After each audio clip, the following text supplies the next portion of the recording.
சொல்றது நம்மளுடைய கதை தான். நம்மளை பற்றியுள்ள கதை அது. அதுல என்ன இவ்வளவு பிரதானம் என்று சொல்லிட்டுனா, നമ്മൾ എപ്പോഴും சுகம் தேடித்தான் போயிட்டு இருக்கோம் இல்ல. நம்ம என்ன காரியம் பண்ணும்போது நமக்கு சுகம் வேணும். ஆனா அந்த சுகம் கிடைக்கிறது சாஸ்வதமா இல்லை. ஒரு கொஞ்ச நேரத்துக்கு இருக்கு, இல்லைன்னா கொஞ்ச நாளுக்கு இருக்கு, அப்புறம் திருப்பியும் அதுலேருந்தே நமக்கு துக்கம் வருது. அப்போ அதனால நம்மளோட அல்டிமேட் எய்ம் என்ன, அது ஆனந்தமா இருக்கிறது. நமக்கு தெரியும் பரமாத்மாவை பகவான் ஆனந்த ஸ்வரூபிதான். பாகவதத்துல சந்திரானந்த நாராயணியத்துல சொல்றா, அதே மாதிரி நாராயணியத்துல அவதாரத்துல சொல்லும் போதும் ஆனந்த ரூபா. அப்ப பகவானோட யதார்த்த ஸ்வரூபம் ஆனந்தம் தான். அந்த பகவானோட கதை தான் பாகவதம். அப்போ நான் ஆதி சொன்ன மாதிரி நம்ம எல்லாரும் சுகம் தேடி போறோம். அப்ப நமக்கு அந்த சுகம் கிடைக்கணும்னா அது பாகவதத்துல இருந்து கிடைக்கிறது. என்னன்னா அது நம்மளோட கதை. இல்ல பரமாத்மாவை பற்றி சொல்றதுன்னா பரமாத்மாவோட ஒரு பாகம் தான் நம்மளிலேயும் இருக்கு, ஆத்மாவா இருக்கு. கரெக்ட். அப்ப அதனால நம்ம அந்த பாகவதம் கையில எடுத்து കഴിഞ്ഞா அது பின்ன நம்ம கீழே வைக்க மாட்டோம். கண்டினியூஸா அது படிச்சுட்டே இருப்போம். சொல்றாளே பாகவதாக்கியோயம் பிரத்யக்ஷ கிருஷ்ண ஏவகி. அந்த பகவான் அந்த ஒரு பிரத்யக்ஷ ரூபத்துலதான் இருக்கா. 11ஆம் ஸ்கந்தத்துல உத்தவர்கிட்ட சொல்ற, உத்தவர் கேட்கிற, பகவானே இங்க திரும்பி போய் கழிஞ்சா இங்க எப்படி ஆறு பாப்பா பார்த்துப்பா எங்களை எல்லாம். அதுக்குதான் நான் இந்த பாகவதத்துல இந்த வாக்மய ரூபத்துல நான் இருக்கேன் என்று பகவான் உத்தவர்கிட்ட சொல்றேன். அதுதான் நமக்கு அந்த பாகவதம் கிடைத்தது. நம்மளால கையால எடுக்க முடியறது அது அவ்வளவு எளுப்பம் இல்ல. அது நமக்கு ஜன்மாந்தரே நம்மளுக்கு முன்னால செய்த ஜென்மங்கள்ல செய்த புண்ணியத்தினாலதான் இந்த இப்போ நமக்கு பாகவதம் கையால எடுக்க முடியறது. இல்லைன்னா படிக்கிறது வேற, படிக்கணும் என்னொரு தாற்பயம் இருக்குல்ல, எல்லாருக்கும் ஒரு இன்ட்ரெஸ்ட் இருக்கு. அது படிக்கணும் ஒரு இன்ட்ரெஸ்ட் இருக்கு. அதுவே அந்த நம்ம பூர்வீகன்மார் செய்த சுகிருதம், இல்லைன்னா அவா கொடுத்த அனுகிரகம். அதே மாதிரி நம்மளும் போன ஜென்மத்துல என்னாவது புண்ணியம் பண்ணியிருப்போம். இந்த பாகவதத்துல இது 5200 வருஷம் முன்னாடி பண்ணிருது. இப்பொழுதும் அதுக்கு இவ்வளவு இன்ட்ரெஸ்ட் எல்லாரும் எடுத்து படிக்கிறா. அதுல சுவாது சுவாது பதே பதே, ஓரோ பதத்திலையும் நீங்க இன்னைக்கு ஒருக்கா வாசிச்சு இன்னைக்கு போய் கேட்டல் பாகவதம் ஒராഴ്ച கேட்டிருக்கேள், அப்புறம் திருப்பியும் இனியொரு ஆள்கிட்ட போயிட்டு அந்த ஆள்கிட்டயே கேட்கறதே அது டிஃப்ரெண்டா இருக்கு. காரணம் நம்மளோட ஸ்பேன் ஆஃப் அட்டென்ஷன் அவ்வளவுதான். அப்ப நிறைய நம்ம கேட்க மாட்டோம். அப்புறம் சில அது மட்டுமல்ல, அவளுக்கும் அது புதியதா சொல்லறதுக்கு இருக்கும். சோ அதனால இந்த பாகவதம் எന്നുള്ളതിനോட மகாத்மியம் நமக்கு வேற ஆறு சொல்லி தரலைன்னாலும் நம்மளோட அனுபவத்திலேயே அது படியும். அதாவது பாகவதம் கையில எடுத்து இனி இதுக்கு வேற என்ன ஒரு இது சொல்லிட்டுதான் பாகவதம் பஞ்சம வேதம் சொல்றான். பஞ்சம வேதம்னா மற்ற 4 வேதம் கழிஞ்ச 5ஆமത്തെ வேதம் அல்ல. அதனால அல்ல, இங்க அந்த வேதங்கள் நமக்கு ரொம்ப படிக்க கஷ்டம். என்னன்னா அந்த காலத்துல கிருதயுகம், திரேதாயுகம், துவாபர யுகத்துல எல்லாம் அவளுக்கெல்லாம் ஆயுசு நிறைய இருந்தது. நம்ம பாகவதம் படிக்கிறத பார்த்திருக்கோம். அவரு 10,000 வருஷம் தபஸ் பண்ணால் 1000 வருஷம் தபஸ் பண்ணினார். நம்ம நினைச்சுப்போம் இப்படி 100 வயசு ஆள் எப்படி 1000. அன்னைக்கெல்லாம் அவ்வளவு அவளுக்கு சக்தி இருந்தது. அப்ப அவளுக்கு அதெல்லாம் அந்த வேதம் எல்லாம் படிச்சு அதெல்லாத்தையும் எல்லாம் அதெல்லாம் புரிஞ்சுக்கிறதுக்கு முடியாது.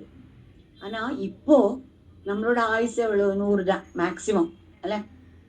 அதுக்கு மேல ரொம்ப கம்மிதான் ஆள்காரு. அந்த 100 வயசுலயே 50 வயசு வரை நம்ம தொடர்றதே இல்லை, புக்கெல்லாம் தொடர்றதே இல்லை. நம்மளோட குடும்பம் அதுக்கு பின்னால்தான் போயிட்டு இருக்கோம். அதுக்கு அப்புறம்தான் நம்ம தொடரும். பிரகலாதன் சொன்னது 5 வயசுலயே பாகவதம் படிக்கணும். நம்மளெல்லாம் 5க்கு இந்த பக்கமோ அந்த பக்கமோ ஒரு நம்பர் கூடி சேர்த்துதான் எடுக்கிறோம். 65 இல்லைன்னா 55 அப்படிதான் எடுக்கிறோம், பாகம் கையில எடுக்கிறோம். அப்ப அதனால அந்த வேதங்கள் எல்லாம் படிச்சு நம்மளால இது படிக்க முடியாது. அந்த வேதங்களோடும் 108 உபனிஷத்துக்களோடும் எல்லா சப்த மொத்தம் சேர்ந்து இந்த பாகவதத்துல கதாரூபத்துல தந்திருக்காங்க. அந்த கதாரூபத்துல தந்ததுனால நமக்கு கொஞ்சம் கூடயும் ஈஸியா புரிஞ்சுக்க முடியாது. ஆனால் நம்ம அந்த கதையில மாத்திரம் போவாதைக்கு ஒரு மாமரத்துல அதனோட கிளை இருக்கு, இலை இருக்கு, கம்புகள் இருக்கு. ஆனா அந்த இலையிலயோ கம்புகளிலயோ நமக்கு அந்த மாம்பழத்தோட ருச்சி கிடைக்கிறது இல்லை இல்லையா? நமக்கு கிடைக்கிறது அந்த மாம்பழத்துலதான் அந்த ருச்சி கிடைக்கிறது. அதுபோல இதுல கதையை நிறைய கதைகள் சொல்றா. ஆனா அந்த கதைகள்ல இருந்து அதனோட அந்த தத்துவம், அந்த சாரம் புரிஞ்சுண்டு அது நம்மளோட ஜீவிதத்துல கொண்டு வர்றதுன்னா நமக்கு அது கொஞ்சம் கூடியும் அதா இருக்கும். அதனோட கரெக்டா ஆயிட்டு யூஸ் பண்றது பாகவதம். இல்லைன்னா நம்ம படிக்கிறதுனால லாபம் இல்லைன்னு சொல்லலை. பட் நமக்கு அந்த அதுல சொல்லி இருக்கிற ஒருத்திலையும் சொல்லி இருக்கிற அந்த இது இந்த அத்தியாயம் படிச்சா இந்த புண்ணியம் கிடைக்கும். ஃபார் எக்ஸாம்பிள் சமந்த கௌபாக்கியானம் படிச்சு வேண்டால் துஷ்கீர்த்தி இருக்காது சொல்றான். அது என்னத்தினால? அந்த துஷ்கீர்த்தி இருக்கலைன்னா அது சும்மா அந்த அத்தியாயம் படிச்சதுனால, அந்த அக்ஷரங்கள் படிச்சதுனால இல்லை. அதில் சொன்ன மாதிரி பகவான் சொன்ன மாதிரி நமக்கு பணத்துல ஆசை இல்லாதக்கு, விஷயங்களில் ஆசை இல்லாதக்கு, பாக்கியுள்ளமாயிட்டு ஷேர் பண்ணி அப்படியெல்லாம் இருந்திருந்தால் நமக்கு அந்த துஷ்கீர்த்தி வராது. அப்படி ஓரோன்னுலயும் நான் ஒரு எக்ஸாம்பிள் சொன்னேன். அப்படி ஓரோ கதையிலையும் கொடுத்திருக்கிற அவசானம் கொடுத்திருக்கிற அந்த பலம் ஹிருத்ரோகம் வராது. ஆனா ரசபஞ்சாதியாய் படிச்சு வேண்டியா ஹிருத்ரோகம் வராது. ஹிருத்ரோகம்னா என்னது? ஹார்ட் அட்டாக் எல்லாம் அங்க உத்தேசிக்கிறது. நம்மளோட மனசுல உள்ள காமக்ரோத லோகம் எல்லாம் போகணும். அப்படி ஓரோன்னுலேருந்தும் அந்த சாரத்தை எடுத்து നമ്മൾ அது படிச்சு வந்தால் நமக்கு அது கூடுதல் ஆயிட்டு நம்மளோட ஜீவிதத்துல அதை யூஸ் பண்ண முடியும். அது மட்டுமல்லாமல் இந்த பாகவதத்துல எப்படியாக்கும் சிவனும் பார்வதியுமா ஒருக்கா போயிட்டு இருந்தா. அவ பிருந்தாவனத்தினப்போ சிவன் அந்த மேலேருந்து கீழே இறங்கி வந்து அங்க வந்து விழுந்து நமஸ்காரம் பண்ணினாரா. அப்ப பார்வதி கேட்டா, என்ன இங்க நமஸ்காரம் பண்றீள் கேட்டா. இல்ல, இங்க 1000 வருஷம் முன்னால இங்க பாகவதம் பண்ணியிருக்கா இந்த இடத்துல. அப்புறம் கொஞ்ச தூரம் போயிட்டு வேறொரு இடத்துல போயிட்டு நமஸ்காரம் பண்ணியிருக்காரு. அப்ப கேட்டா, இங்க என்னத்துக்கு பண்றீள்? இப்போ இங்க இனி 1000 வருஷம் கழிஞ்சு இங்க பாகவதம் பண்ண போறா. அப்போ அந்த சிவ பார்வதிக்கு அந்த பாகவதம் பண்ற இடமே அത്ര சுத்தமானதுன்னா அதை நம்ம உள்கொண்டு நம்ம படிச்சு நம்மளோட ஜீவிதத்துல உபயோகப்படுத்தினால் തീർച്ചയായിട്ടും அது நமக்கு ஒரு ஸ்டெப் நம்மள்கிட்ட பகவான் கிட்ட நம்மளை கூட்டி கொண்டு போகும் இல்லையா? அது நம்ம ஒரு அடி முன்னாடி எடுத்து வச்சா பகவான் நம்மள்கிட்ட 9 அடி இந்த பக்கம் எடுத்து வைப்பா சொல்லுவா. அது மாதிரி தான் நம்ம அது அந்த இனிஷியேட்டிவ் எடுக்கணும். இப்படியுள்ள சத்சங்கம் தான் அது நமக்கு கொஞ்சம் இப்போ அவ அந்த குரூப்ல சேர்ந்து நீங்கள் நம்ம எல்லாரும் வாசிக்கிறோம் இல்லையா? அப்படி தொடங்கித்தான் அதுல பின்ன கொஞ்சம் கூட இன்வால்வ் ஆகி அது கூடுதல் படிக்கணும்னு தோணும். அந்த கதை படிக்கிறது, அந்த கதை படிச்சா மட்டும் போறாது, என்னோட தத்துவம் படிக்கணும். அப்படி கொஞ்சம் கொஞ்சமா வரும். பாகவதம் சொன்னாலே பா എന്നാൽ பக்தி, பின்ன க அது தமிழ்ல அதுக்கு அது ஞானம், ஞானம் வருது. പിന്നെ വ എന്ന് പറഞ്ഞാൽ വൈരാഗ്യം, ത എന്നാൽ തത്വം. ഓ ഭാഗവതം பக்தி ஞான வைராகியத்தோடு தத்துவங்களை சொல்லித்தருது. இப்போ பக்தி மாத்திரம் போராது, அந்த பக்தி தொடங்குறது தான் நம்ம இந்த பாகவதம் வாசிக்க தொடங்குறது தான் பக்தி.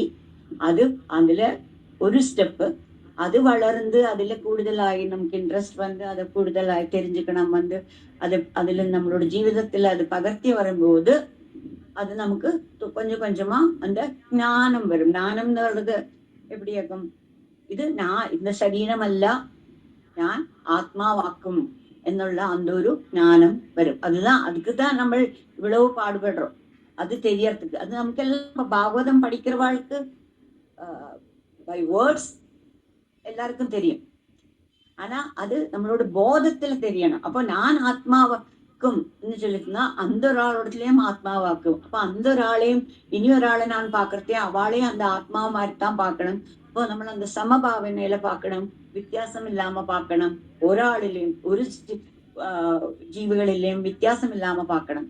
அது வந்தாதான் நமக்கு இந்த ஆத்ம ஞானம் வந்தது சொல்ல. டெக்னிக்கலா நமக்கு தெரியும். நம்ம இந்த சரீரம் போறது ஆத்மாதான் இருக்க போறது பகவத்கீதையில இருந்து எல்லாம் நம்ம படிச்சாச்சு. ஆனா அது பிராக்டிக்கலா லைஃப்ல எப்படி கொண்டு வருது நீங்கள் அது நம்ம கொண்டு வரணும்னா நானும் நீங்களும் இங்க நம்ம பாக்குறவா எல்லாரும் ஒரே அந்த பகவானோட பாகம்தான். அப்ப எல்லாரும் சமம் என்ன அந்த ஒரு இதுல வந்து நிக்கணும். எളുப்பமல்ல. இப்ப நான் சொல்றேன் சொல்லி எனக்கும் அது முடியறது ஒன்றும் இல்லை. நம்ம எல்லாரையும் வேற வேறதான் பாக்குறோம். பட் அதுல கொண்டு வரணும். அதுக்காக இந்த பாகவதத்தோடு சொல்றோம். இனி இந்த பாகவதம் எப்படி நமக்கு வந்தது கையில நூலித்துன்னா சௌனகாதிக சூத சௌனகாதிக சம்பாதத்திலேருந்தாகும்.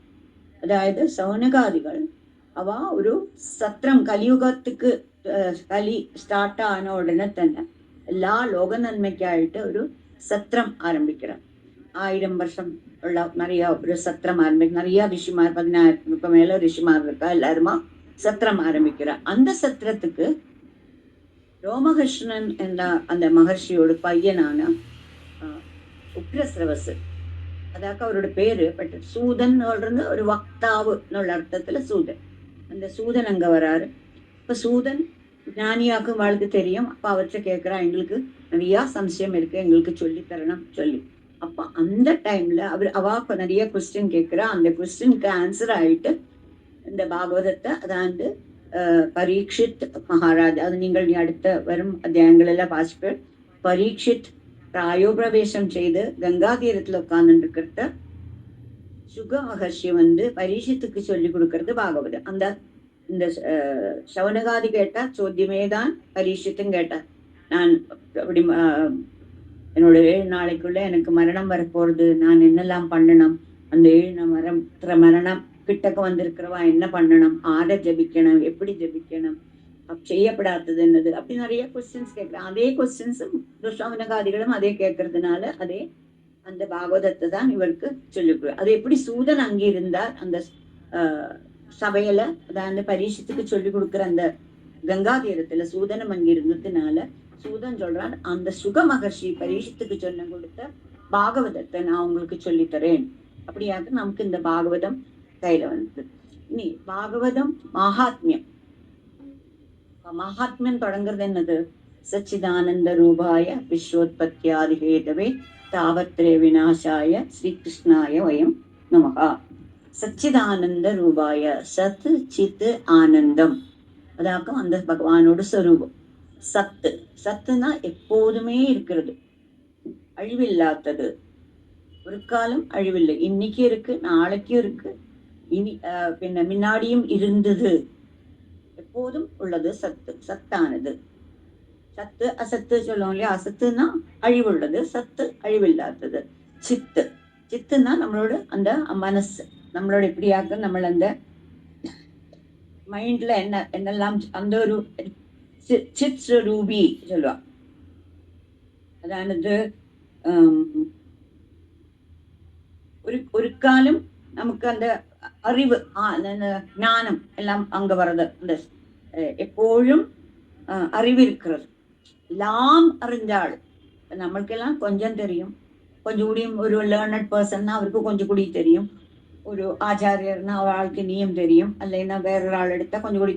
പക്ഷെ இங்க எல்லாம் தெரிஞ்சாடு, சித் எல்லாம் தெரிஞ்சாடு, சச்சித் ஆனந்தம். ஆனந்தம் நான் சொன்னேன், சுகம் துக்கம் அப்படி 2 வரும், சந்தோஷம் சந்தாபம் அப்படி 2 வரும். ஆனா ஆனந்தம் ஒன்னே ஒண்ணுதான். ஆனந்துக்கு விபரீத பதம் இல்லை.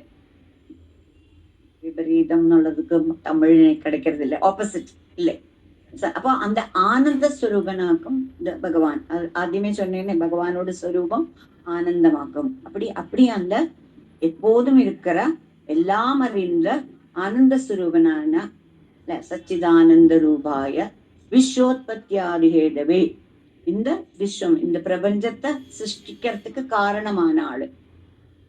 ഒരു കാര്യം ഉണ്ടാവണമെന്നാ നമുക്കൊരു കാരണം വേണം. സரி, குடம் மண்குடம் ഉണ്ടാക്കുന്നதுன்னா மண்ணு வந்துட்டு காரணம், குடம் வந்து காரியம். அதே மாதிரி இந்த சிருஷ்டி பிரபஞ்சத்தை சிருஷ்டிக்கிறதுக்கு காரணமானவர் அவர் தான். அவர்கிட்டேருந்து தான் எல்லாமே வந்திருக்கிறது.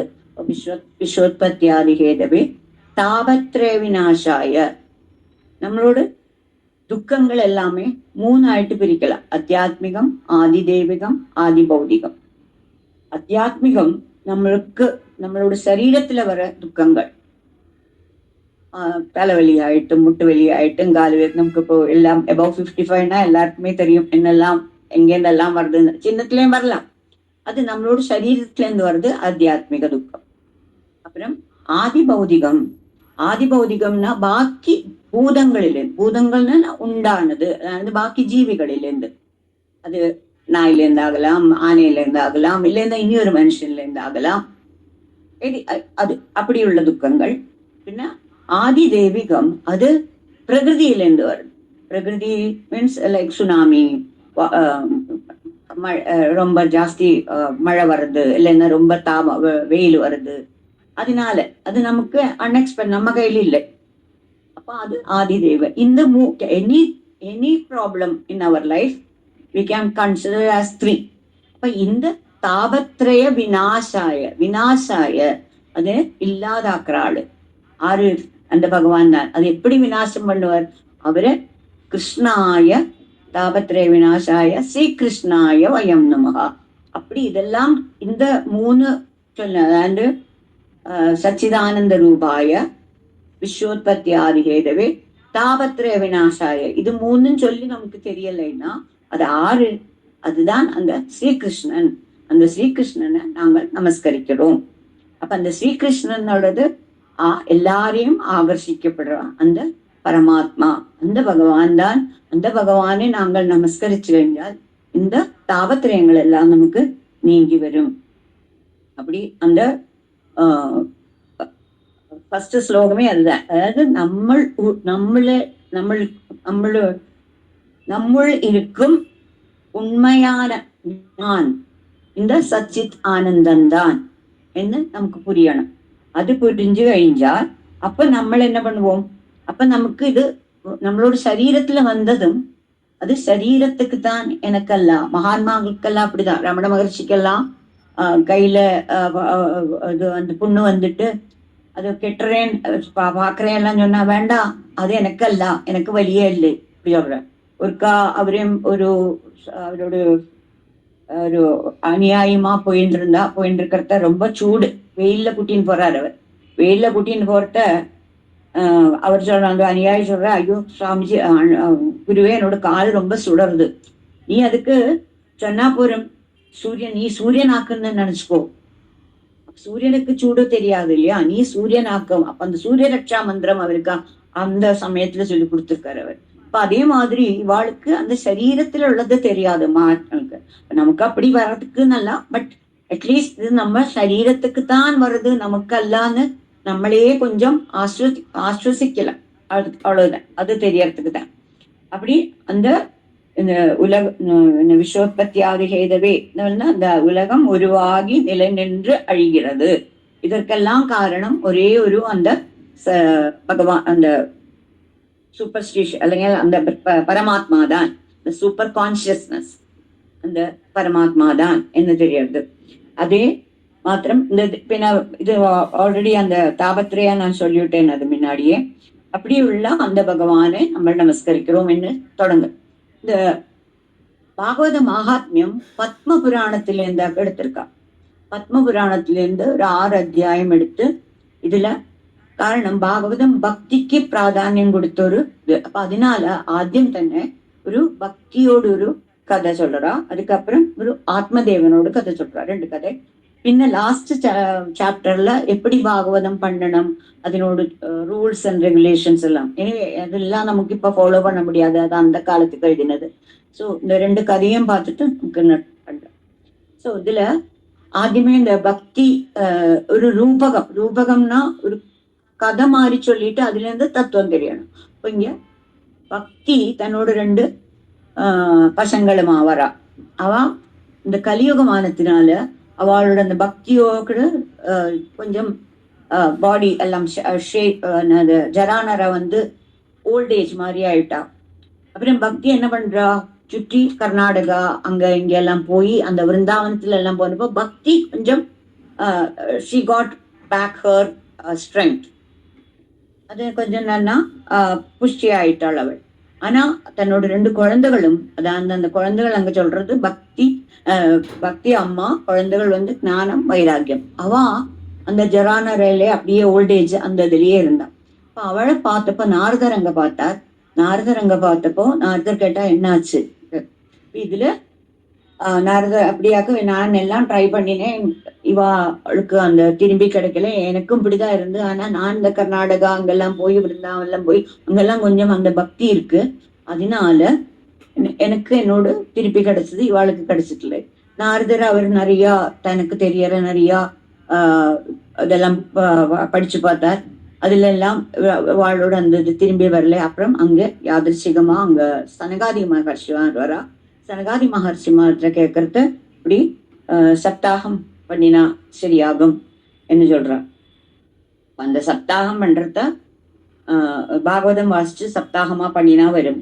அப்ப அந்த சனகாதி மகர்ஷிமாரு அப்படித்தான் ஃபர்ஸ்ட் அந்த 7 நாளைக்கு அந்த சப்தாக விதி மாதிரி அங்க சனகாதிகுமார் அது வாசிச்சு இந்த பக்திக்கும் ஞானத்துக்கும் அவளுக்கு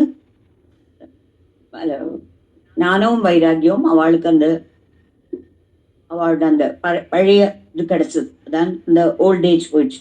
இதுல இப்ப தத்துவம் சொல்லிச்சிருந்தா என்னது, இந்த பாகவதம் படிச்சு நமக்கு எப்பொழுதும் அதிலிருந்து நமக்கு ஞானமும் வைராக்கியமும் வரும் என்கிறதுதான் இந்த கதையிலிருந்து. அப்ப அந்த பக்திக்கு வேண்டி பாகவதம் ரொம்ப இம்பார்ட்டண்டா உள்ளது எന്നുള്ളதுக்காக இந்த இதுல வருது. இப்போ இங்க நமக்கு என்னோட ஷார்ட் ஃபார்மா எடுத்தா அவ வந்து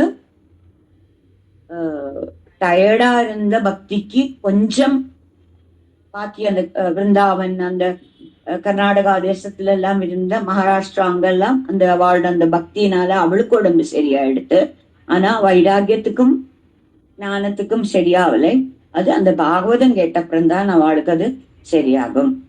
பக்தின்னா என்னதுங்க, எது நேரமும் நம்ம இறைவனை நேசிக்கிறது தான் பக்தி. அதே மாதிரி ஞானம் என்பது உண்மையான அறிவு. நான் ஆദ്യമേ சொன்னேன், ஞானம்னா நமக்கு தெரியணும் நான் ஆத்மாவல் சரீரம் அல்ல, நான் ஆத்மாவாக்கும் எന്നുള്ളത് தெரியணும். வைராக்கியம்னா இந்த உலக ஆசைகளில் உள்ள பற்றுதலை நம்ம விடுறது. அதுதான் எப்படி பக்தி தளர்கிறது என்னால் அங்க ஞானமும் வைராக்கியமும் பலவீனமாகிறது. ரெண்டும் பக்தி இல்லைன்னா ஞானமும் வைராக்கியமும் இருக்காது. ஞானம் வைராக்கியம் மாத்திரம் இருந்தாலும் எல்லாம் படிச்ச ஒரு ஸ்காலர் ஆனாலும் அவருக்கு பக்தி இல்லாதக்கு அகங்காரம் தான் இருக்குன்னா அவனால அந்த மோட்சம் அடைய முடியாது. அந்த மோட்சம் மோட்சம் மீன்ஸ் மோகம் இல்லாதே ஆகுது, மோகம் ஷயிக்கிறது. அந்த முக்தி எന്നുള്ളത് அதுதான். நம்மளில் உள்ள மோகங்கள் எல்லாம் ஷயிச்சு போறது, அதுதான் மோட்சம். அந்த மோட்சம் கிடைக்கணும்னா பக்தி ஞானம் வைராக்கியம் இது மூணும் சேர்ந்தால்தான் அது. அதுக்கு இந்த பாகவதம் போன்ற சாஸ்திரங்களை கேட்பது, படிக்கிறது, நிறைய கீர்த்தனங்கள் பாடுறது, இதெல்லாம் மூலம் நமக்கு அந்த பக்தி வளரும். பக்தி வளர்ந்து കഴിഞ്ഞാൽ அதனாலேயே நமக்கு ஞானமும் வைராக்கியமும் வரும். இப்போ அதுக்கு இந்த பாகவதத்தோடு மகாத்மியம் அதுல இந்த ஒரு கதையை சொல்லிட்டு அதுக்கு வேண்டி இந்த பக்தியோட மகாத்மியம் எப்படியாக்கம் வருது, பாகவதம் படிச்சால் பக்தி வரும்னு. என்னோட தமிழ் கொஞ்சம் கஷ்டமா இருக்கும், பட் ஐ ஹோப் தெரியறதுன்னு நினைக்கிறேன். இல்ல இன் நட்ஷல் சொல்லிட்டுனா பக்தி இல்லாமல் ஞானம் இல்லை. കാരണം அந்த ஞானம் only a knowledge. ஞானம் ஒரு நாலேஜ் மாத்திரம்தான் இருக்குமாங்க. அது பக்தி இல்லாமல் அந்த ஞானம் முழுவதும் ஆவறதில்லை. அதே மாதிரி ஞானம் இல்லாமல் வைராக்கியம் வர்றதில்லை. காரணம் இது என்ன என்னோடது அல்ல, இதெல்லாம் பகவானோடது. அந்த ஞானம் வந்தா தான் நமக்கு இது மூணும் சார்ந்தால்தான் நமக்கு நம்மளோட இந்த ஆத்மீக பாதையில முன்னாடி போகலாம். நீ அது கழிஞ்சிட்டு சொல்ற கதையாக்கும் ஆத்மதேவன். ஆத்மதேவன் சொல்லி ஒரு பிராமணர் இருந்தார். அவருக்கு குழந்தைகள் இருக்கலை. அவர் நல்ல ஒரு பிராமணன், நல்ல எல்லா தன்னோட காரியங்கள் எல்லாம் நன்னா பண்ணுவார், எல்லா காரியமும் செய்து ஒரு நல்ல சாத்விகனானவரான, வேறு ஒண்ணும் இல்லை, பகவானை பிரார்த்திச்சுட்டு இருக்கிற. ஆனா அவருக்கு குழந்தை இல்லை. அப்ப அந்த ஒரு துக்கம் இருந்து ஒரு நாளைக்கு ஒரு சன்னியாசியை பாக்குறார். சன்னியாசி கேட்கிறேன்னா, நீ ரொம்ப கவலையா இருக்கியே? இல்லை, எனக்கு குழந்தைகள் இல்லை. அது என்ன, அது பகவான் தரது தானே, நீ அதுக்கு வேண்டாம், நான் உனக்கு ஆத்ம ஞானம் தரேன், அப்ப நீ அதை படிச்சு நீ உன்னோட மனசை தேட்டிக்கோ.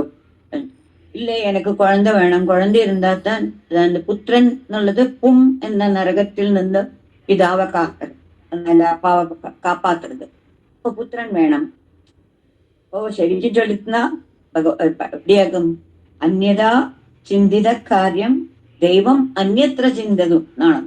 நம்ம ஒண்ணு நினைக்கிறோம், പക്ഷെ தெய்வம் நினைக்கிறது வேற. இவரு கேட்கறது எனக்கு புள்ள வேணும். சரி சொல்லி அந்த சன்னியாசி ஒரு மாம்பழத்தை கொடுக்குறாரு அவர்கிட்ட.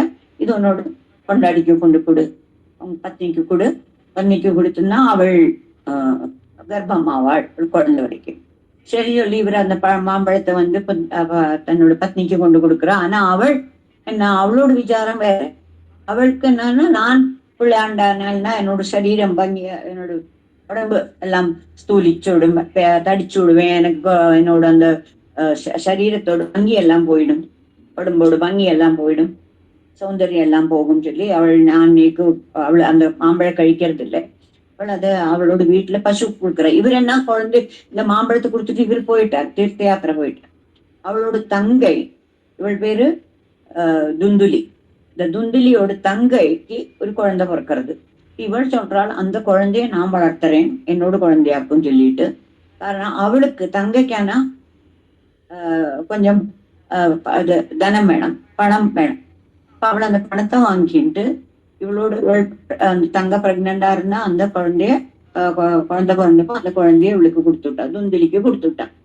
இந்த துந்துலியோட குழந்தைய துந்துகாரின்னு கூப்பிடுறான். அப்ப குழந்தை பிறந்தது சொல்லி பிராமணா திரும்பி வந்த பின்ன அவருக்கு ரொம்ப சந்தோஷம், எல்லாம் ஜாதகர்மா எல்லாம் பண்ற. ஆனா இவன், இந்த பையன் ரொம்ப என்னது எல்லாம் ரொம்ப மோசமாக சேர, எல்லாரையும் உபதிரவிக்கிறது, அவளை ஆர்கிட்டையும் சரியா பேசாதைக்கு ஒரு கலன் சொல்லுவா சம்ஸ்கிருதத்துல. ஒரு ரொம்ப மோசமாயிட்டு, ஒரு சாத்விக குழந்தை மாதிரி இல்லை, ஏது நேரமும் எல்லாரையும் உபதிரவிச்சுன்னுதான் அந்த பையன். அப்படி அவன் வளர்ந்து வரான். ஆனா அதே டைம்ல இந்த பழம் தின்னதே அந்த பசு, அது ஒரு குழந்தை பிறக்கிறது. அந்த குழந்தைக்கு மனுஷ குழந்தைதான், ஆனா அதனோட காது மட்டும் பசுவோடு மாதிரி இருக்கு. கோகர்ணன்னு பேர் வைக்கிறான். ஏன்னா காது கோனா பசுன்னு எடுக்கலாம். அப்ப அந்த பசுவோட காது மாதிரி இருந்ததுனால கோகர்ணன். அவனானாலோ அவன் வளர சாத்விகன் ஆயிட்டு இருக்க. அவன் எல்லாம் வேதங்கள் எல்லாம் படிச்சு எல்லாம் கரெக்டா எல்லாம் பண்ற. இவனானா இந்த துந்துகாரியான திருட்டு, கள்ள வாழ்க்கை, வன்முறை எல்லாம் பண்ணிட்டே இருக்கேன். அப்ப இப்படி அந்த 2 குட்டிகளும் அந்த வீட்லயே இருக்கு. அதுக்கு இடையில இவனோடு துன்புறுத்தல் ஜாஸ்தி ஆகுது இந்த துந்துகாரியோடு. அப்ப அப்பாக்கு அது ரொம்ப கஷ்டமா வருது. அப்ப கோகர்ணன் சொல்றாங்க, அப்பா நீங்கள் விட்டு நீங்கள் தீர்த்தாண்டத்துக்கு போயிடுங்கோ. அப்படி அவன் அங்கிருந்து போயிடுறான். இந்த அம்மைய, இந்த பிள்ளை துந்துகாரி அம்மைய ஒரு நாளைக்கு அவன் வேற கொஞ்சம் 5 வேசியாசிரிகளையும் கூட்டின்னு வந்து அவளை திருப்திப்படுத்துறதுக்கு வேண்டி நிறைய இதெல்லாம் ராஜாவிட்டேருந்தே பணம் எல்லாம் திருடி எடுத்துட்டு வந்து எல்லாம் பண்றான். இப்ப இந்த அம்மைய கொண்டு விடுறா. அப்புறம் இந்த 5 ஸ்ரீகளுமா சேர்ந்து இவன் ராஜாவோட பணத்தை திருடினானே சொல்லிட்டு அந்த ராஜா எங்களுக்கு உபதிரிப்பாளோ சொல்லிட்டு இவனையும் கொண்டு விடுறான். அப்படி அவன் பிரேதம் ஆயிடுறான். கோகர்ணன் ஆனா அப்பா போயிட்டு அவன் பின்னாலே அவனும் போயிட்டான் தீர்த்தாடனத்துக்கு. அப்ப அப்படி இங்க இருந்த அந்த துந்துலிக்கும் அப்படி மரணம் சம்பவிக்கிறது. இந்த வேசிகள் அவளோட பைசா எடுத்துட்டு அங்கிருந்து போயிடுறான். இதுக்கு இடையில கோகர்ணன் இப்படி போயின்னு இருக்கிறதையாக்கும் எல்லா இடத்தையும் போய் தெரிய வருது, தம்பி செத்து போயிட்டான் தெரிய வருது. அதுக்கு வேண்டி சிராத கர்மங்கள் எல்லாம் பண்றார் அவர். கயா சாதம் எல்லாம் பண்றார். அப்பாக்கு வெள்ள அப்பாவும் போயிடுறார், அப்பாக்கும் வெள்ள கயாசாதம் எல்லாம் அம்மைக்கு எல்லாம் பண்றார் இந்த கோகர்ணன். ஆனா ஒரு நாளைக்கு அவர் கோகர்ணன் முன்னாடி ஒரு இப்படி ஒரு சப்தம் மாதிரி வருது. எனக்கு தெரியறது இல்லை, யாரு தெரியறது இல்லை, இன்னும் யாரோ இன்னும் சொல்ல வரா தெரியறது. அப்புறம் பகவான் சூரியனை பிரார்த்திச்சு அதுல வெள்ளம் தெளிச்சப்போ இந்த பிரேதத்தோட இருந்து சவுண்ட் தெரியறது. இப்ப நான் இப்படி துந்துகாரியாக்கும் எனக்கு இப்படி துர்மரணம் சம்பவிச்சதுனால எனக்கு பிரேதத்துக்கு எனக்கு இது கிடைச்சிச்சு, நான் என்ன பண்ணணும்? அப்போ நான் அங்கயா சாதம் எல்லாம் பண்ணியா பட் இருந்தாலும் எனக்கு கிடைக்கல. அப்ப சரி நீ என்ன வேணும், திருப்பியும் ப்ரே பண்ணி கவர்னர் ப்ரே பண்ணப்ப இப்படி சப்தாகம் பண்ணினா போரும், பாகவதம் வாசிச்சு சப்தாகமா பண்ணினா போருன்னு சொல்லி இந்த கோகர்ணன் அந்த துந்துகாரிய ஒரு முளையில வச்சு சப்தாகம் பண்ணி அது அவனுக்கு மோட்சம் கிடைக்கிறது. அந்த சப்தா ஓரோ நாளைக்கும் அந்த ஒரு அந்த முளையில இருந்து ஒரு கண்ணியா போய் 7 கண்ணி இருந்திருக்கும், அதுல இருந்து விட்டு போய் அப்படியே அவனுக்கு சப்தாகம். அப்ப கேக்குறான், அவனுக்கு மட்டும்தானே கிடைச்சது, நாங்கள் நிறைய பேரு கேட்டிருக்கோம், இந்த சப்தாகம் சொன்னப்ப நிறைய பேர் வந்திருக்கா, எங்களுக்கு எல்லாம் கிடைக்கலையே.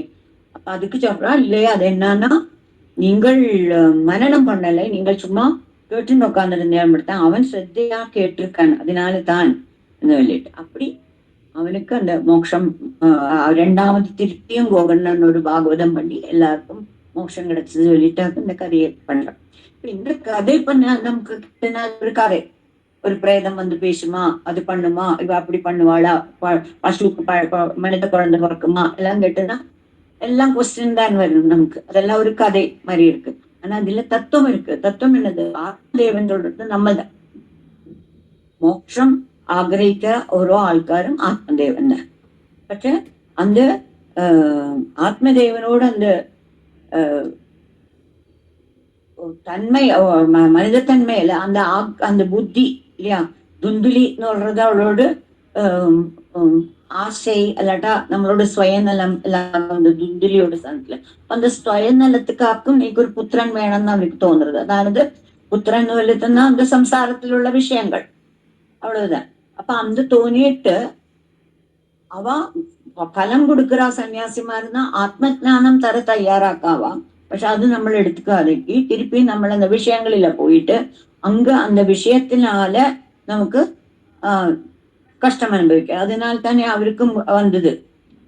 ആദ്യമേ സന്യാസി சொன்னா നമുക്ക് പുത്രം വേണ്ട, നീ സന്യാസം എടുത്തിട്ട് പൊയ്ക്കോ சொல்லி கேட்கல. அப்போ இதுதான் நம்மளோட வாழ்க்கையில நம்மளும் நமக்கு பகவான் தரலைன்னா அது നമുക്കുള്ളതല്ല. അത് നമ്മൾ കമ്പൽസറിയാ പിടിച്ചു വാങ്ങിണ്ടോന്നാ നമ്മളുടെ ഇരിക്കുകയും ചെയ്യാതെ அதுக்கு தான் துக்கம் வருது. നമ്മൾ ഒന്ന് ആഗ്രഹിച്ചിട്ട് അത് கிடைக்கலன்னா துக்கம். ஸோ ஆக்ரகம் கம்மி பண்ணணும். இப்ப இங்க இவரோட அந்த ஆக்ரகத்தினால வந்த துக்கம் தான் ஜாஸ்தி. அப்புறம் அதுல இந்த கோகர்ணன் சொல்றது என்னது, அது ஞானமும்.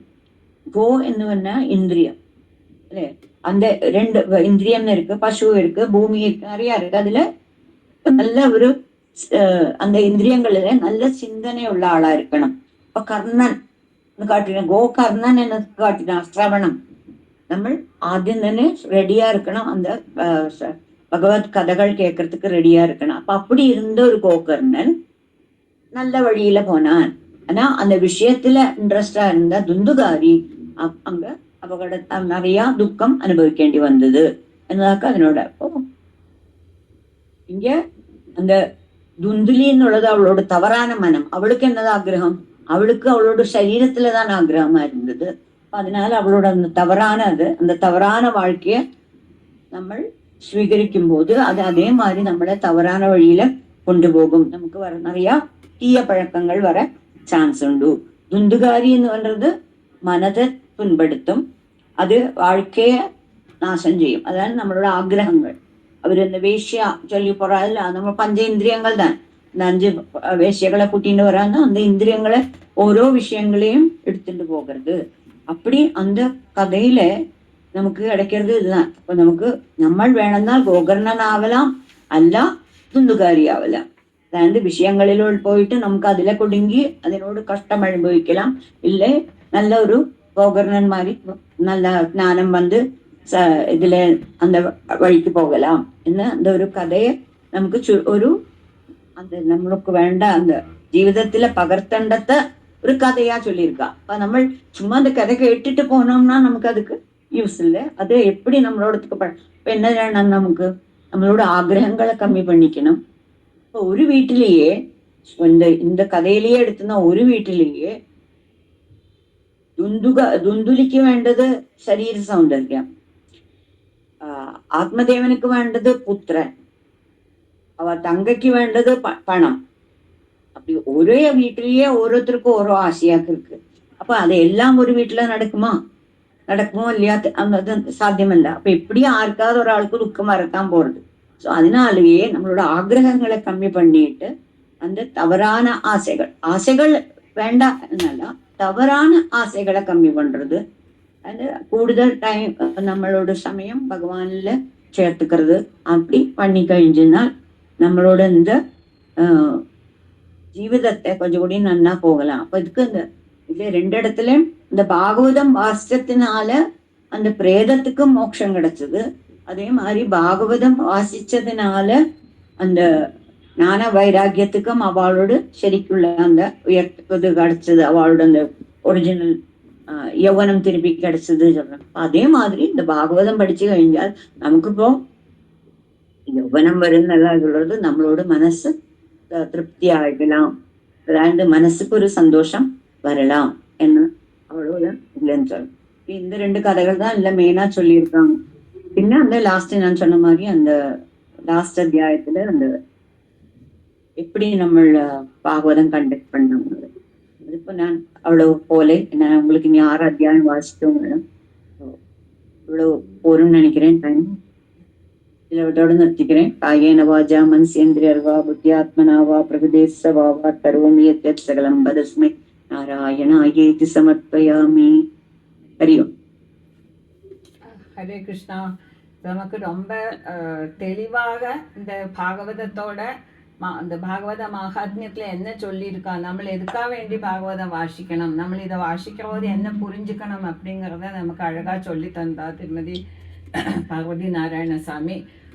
ரொம்ப ரொம்ப உங்களோட பிஸி ஷெட்யூல்லேருந்து டைம் எடுத்து இங்க வந்து எங்களுக்கு சொல்லி தந்ததுக்கு ரொம்ப சந்தோஷமே. இங்க சப்தாக நடந்துட்டு இருக்கு, பிரபாஷணம் நடந்துட்டு இருக்கு, நான் இப்ப அங்க போயிட்டு இருக்கேன். அதான் அதுக்கு நடுவுல டைம் எடுத்து. ஓ சரி, ஓகே. என்னன்னா கேட்காது, என்னோட தமிழ் புரிஞ்சிருக்கும் நினைக்கிறேன். ரொம்ப நல்லா இருந்தது, ரொம்ப நல்லா இருந்தது, எல்லாருக்கும் புரிஞ்சிருக்கும்னு நினைக்கிறேன் நானு. ஒன்னும் அப்படி இது இல்லை, எல்லாருமே மலையாளி தமிழ் அப்படி ஒரு மிக்ஸ் தான். ஓகே லதா, ஸ்டார்ட் பண்ணலாம்னு நினைக்கிறேன். ஹரியோ ஹரியோ.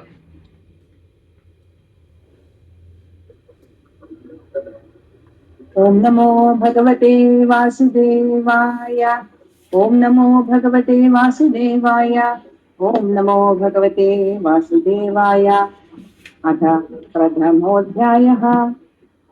श्रीमद्भागवतमाहात्म्यम् प्रथमोऽध्यायः. सच्चिदानन्दरूपाय विश्वोत्पत्त्यादिहेतवे तापत्रय विनाशाय श्रीकृष्णाय वयं नुमः. यं प्रव्रजन्तमनुपेदमपेतकृत्यं द्वैपायनो विरहकातराजुहाव. पुत्रेति तन्मयतया तर्वो विनेदुः तं सर्वभूतहृदयम् मुनिमानतोऽस्मि.